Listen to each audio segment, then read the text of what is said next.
Friends heroine private part touch, hero Nagarjuna దారుణం. ఈ విషయాలను తెలియాలంటే గనక వీడియో మీరు కంప్లీట్‌గా చూడండి. అప్పుడే మీకు కంప్లీట్ ఇన్ఫర్మేషన్ ఏంటో అర్థమవుతుంది. అదే విధంగా చాలామంది వీడియో చూస్తున్నారు కానీ లైక్ అని కామెంట్ చేయట్లేదు. దయచేసి లైక్ అని కామెంట్ చేయండి. లైక్ అని కామెంట్ చేయడం వల్ల ఈ విషయాలని మనం చాలా మందికి తెలియజేసేవాళ్ళం అవుతాం. అదేవిధంగా హీరోయిన్ ప్రైవేట్ పార్ట్ ఎందుకు టచ్ చేశారనే విషయాలు మనం పూర్తిగా తెలుసుకోగలుగుతాం. ఇంకా లేట్ చేయకుండా పూర్తి వివరణ తెలుసుకుందాం.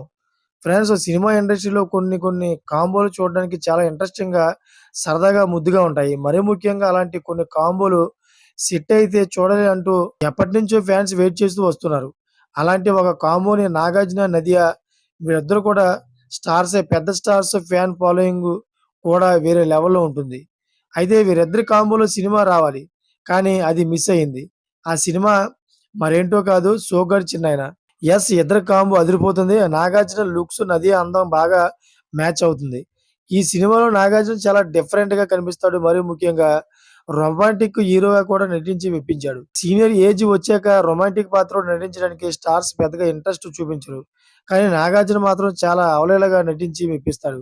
అలాంటి పాత్రలను చేసుకొని హైలైట్‌గా నిలుస్తూ వచ్చాడు.